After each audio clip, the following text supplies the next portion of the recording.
As part of our inquiry into the London bombing, we wanted to investigate the suspicious death of Jean-Charles de Mendez. Within days of his brutal murder at the Stockwell tube station in the London Underground, evidence of a cover-up began to emerge.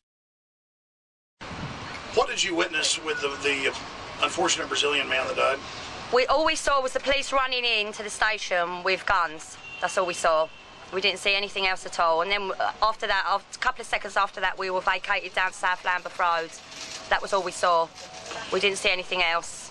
I mean, are you sad for him and his family that he's dead? Oh, yeah, but at the end of the day, he should have stopped and surrendered, shouldn't he? If it had happened in his own country, he would have been shot down as well. So, with all that's gone on, the police were only doing what they thought was best, as far as I'm concerned. Why do you think he ran? Well, because his visa had run out, obviously, but he's not going to have armed police running after him just because his visa's run out, has he? So the police were protecting, the people travelling on the tube, so I don't see any wrong in what the police have done at all. I understand your view on that. Why do you think they shot him 8 times in the head? Oh, I don't know. It's a lot of times to shoot him. It is a lot of times to shoot him. How many times did you hear they shot him? 5 at first. 5, and then, 3 first, then 5, then it went up to 8. So... And the police admit they tackled him and then shot him. Well, they told him to surrender, didn't they? They told him to stop, and he didn't. He carried on running, so... What else could they have done, as far as I'm concerned? 007, huh? 007. License to kill. Yeah. I still believe that there should be a shoot-to-kill policy. I still believe, personally. But that's my views, I think people should give up their liberty for freedom. All right. London police were later forced to admit that Mr. de Mendez never ran from them, wasn't wearing a heavy coat, and that a special army unit had killed him execution style with over 10 shots to the head at point-blank range. The British government was so desperate to keep the details of the shooting secret that they went so far as to arrest an ITN television journalist who had simply gotten a copy of what would normally be a public police report. Government whistleblowers and police have also been suspended and arrested for telling the truth.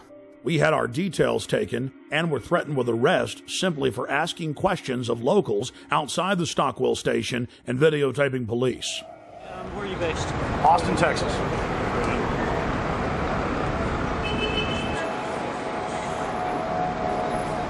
Alex, I'll take your date for 2/11/74. Would you just rather see my driver's license? No, that's okay. Well, here, just let me do it. Take it down.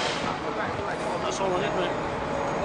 Well, I mean... And you're filming for a program back in the States or something? Exactly. In fact, I think it'll probably be broken into... Think about it, yeah.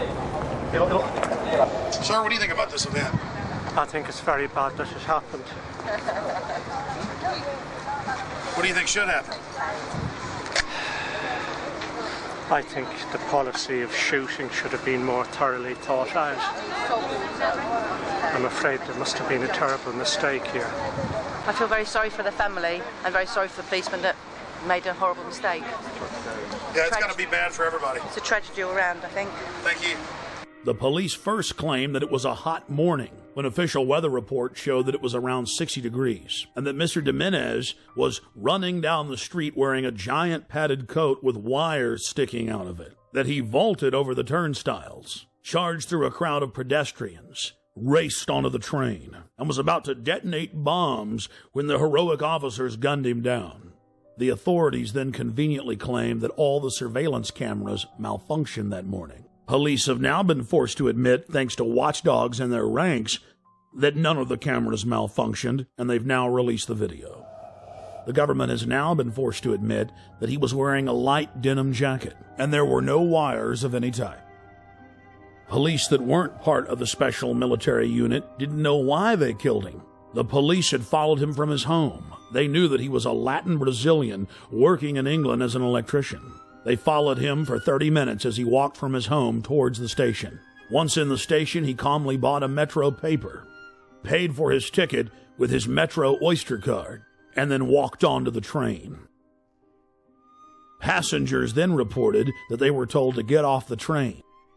Once they'd stepped off, still looking through the windows, they saw the Special Forces police squat on Mr. de Mendez and shoot him over 10 times in the head.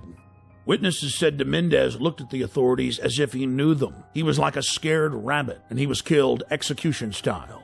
The question is why? A special military hit team stalked him and tracked him from his home to the train station, and then killed him in cold blood, making sure he was dead. It's well known that if somebody has a bomb, you don't shoot at them, and you certainly don't get near them. No, Mr. Dominguez had seen something he wasn't supposed to see. He learned a little too much, and he had to be eliminated. We were at the station just a week after he was killed, and many of the facts we've covered were already public knowledge. But still, some of the locals made excuses for the police. Within hours of the 7/7 bombings, Israeli army radio was reporting that Benjamin Netanyahu, the former prime minister of Israel, had been warned not to leave his hotel that morning to attend a meeting less than 100 yards away from one of the train stations that was bombed. The Associated Press ran the headline, "Netanyahu changed plans due to warning." Then the current Prime Minister, Ariel Sharon's office, instructed Israeli officials not to give interviews to the foreign media concerning the warning. Israel's Foreign Office attempted to spin the story, saying that they'd given a general warning to the British that day. Then, several weeks later, the head of Mossad told a major German newspaper that he indeed had issued a warning to Benjamin Netanyahu at 8:40 a.m., 10 minutes before the first blast. Conveniently for authorities, the bus surveillance camera malfunctioned. Something else happened that was convenient for the establishment line. All 4 of the supposed bombers' identification cards survived unscathed at all 4 events. But there was just one problem. In one case, one of the bombers' IDs was found at 2 separate locations. As the evidence mounts, it is crystal clear. Only criminal elements of the British government could stage the attacks and then engage in the cover-up. The reason the Netanyahu story is important is it clearly shows that other intelligence agencies were aware of what was going on in London that day and took necessary precautions to protect their Minister of Finance. In 1994, the Israeli embassy in London was bombed. This was at a time when I was in the service. I joined the Middle Eastern section shortly after that, and I was actually astounded to read a document written by a senior MI5 officer who'd seen all the information coming in about this attack, and he said that he believed that the Israelis had bombed their own embassy.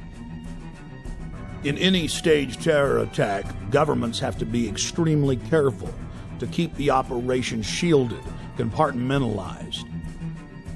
Most people in government are moral individuals who believe that they're standing up for their nation's sovereignty, for its national interest, and it's absolutely essential to keep them in the dark. One of the chief tools used by governments as a smokescreen is staging exercises or drills at the exact same time and exact same places as real events. When the Oklahoma City Federal Building was bombed, the Bureau of Alcohol, Tobacco, and Firearms was staging an anti-terror drill with their bomb squad on the morning of April 19, 1995, at the same time that the real event took place. On the morning of September 11, 2001, the Pentagon was running 5 separate drills, 2 of the drills targeting the exact same targets at the exact same time. That caused NORAD to stand down, believing it was just a drill. And London was no different. It's important to note that those taking part in the drills need not know that they're part of a larger operation. In fact, it's better for the conspirators that they not be informed. One of the chief reasons this is done is so that if any of the operatives carrying out the attack are caught by other elements of the government, they can simply claim that they were taking part in a drill or an exercise. NSA, Infopol 9, and Echelon-type systems that are scanning for terrorist chatter will be fooled into believing they've simply picked up part of an exercise. On the morning of 7/7 in London, there was a simultaneous exercise targeting the exact same trains, the exact same bus, at the exact same locations, at the very same time. What we're supposed to believe is some kind of coincidence. There was also an anti-terrorist drill going on 7/7. And again, just like 9/11, they were talking about attacks on the same targets, the same kind of tube stations, and exactly the same time as the actual attack happened.